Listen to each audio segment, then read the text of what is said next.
So that was the problem with Morsi. It was not, frankly, that he was a good president or a bad president in terms of efficiency. If that was the case, we would have waited 3-4 years. The problem was he wanted to govern as only one political trend in Egypt and wanted to change the face of Egypt in that sense. What we're seeing all over the Middle East, that the liberals, the moderates, the people who wear ties, the people who know about civil rights, the people who talk about democracy, they brought people into the streets when this first started. But they're horrible organizers of political parties. They have no experience. They don't know how to talk to the masses. Morsi was elected through a democratic process. He did not, however, govern democratically. The essence of democracy is inclusiveness. You need to include all the people to feel that they are nationals of the country, even if they are in the minority. In the long run, maybe democracy, real democracy, the democracies that don't fight each other, democracies that take care of their own people, democracies that recognize that investing in the human capital of your people is more important than the demagoguery we're seeing in the streets of Egypt today. Maybe that will come to pass. And that's certainly our goal and certainly our hope. I know Europe does not need me to remind them of democratically elected leaders who did not turn out to be Democrats. But I say this respectfully. We need to learn from our mistakes of our friends. When anti-West, anti-peace, anti-Zionist, anti-American leaders emerge after moments of great hope and optimism, as we saw in Cairo, we will see. The problem with the last time, with President Morsi's election, wasn't that he was a good or bad president. Every country has good or bad presidents. There were two problems. One, we did not develop a constitution that reflected the people of Egypt. It was done basically by Islamists. So we didn't have checks and balances in our system, where if you elect a good president, he uses the checks and balances to the utmost. If you elect a bad president, the checks and balances control him.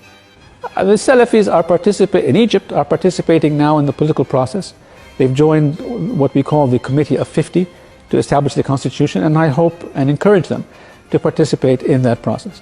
I would urge the Brotherhood to do the same, because I think the Salafis, by joining, understand that if you want to participate in determining the future, you have to compromise with other Egyptians who have other points of view. President Morsi, without a good constitution, was trying to lead the country towards an Islamist face of Egypt. Islamists are part of Egypt, but they're not the complete face of Egypt. That was the problem. We need to find a place for Islamists in our system.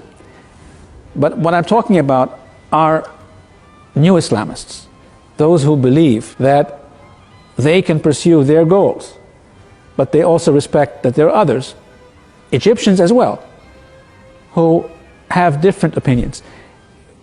Morsi was elected through a democratic process. He did not, however, govern democratically. The essence of democracy is inclusiveness. You need to include all the people to feel that they are nationals of the country, even if they are in the minority. Minority nationalists, be they Egyptian or Russian, does not mean they are not Egyptian or Russian any longer.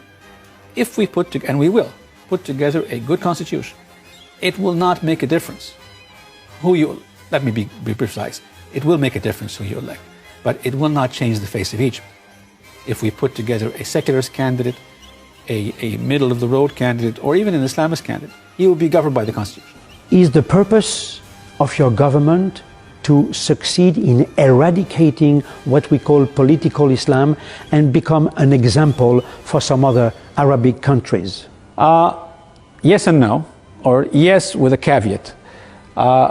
Egypt's leading role in the Middle East is always based on its intellectual value added. It hasn't been based on money for a long period of time. We have been the source of arts, theater, intelligentsia, not the only source, but the major source in that, and that's frankly how we can lead the region again. I very much agree with how you asked the question. We want to be a model. We will not promote our views and force them on others, but we want to lead by example. My own view is that will be at best 10, 15 years down the road. And our great challenge is how to survive that period and how to help those countries pass through what I fear will be a dark moment of Islamist governance or certainly Islamist influence until maybe, just maybe, they emerge in a more enlightened way.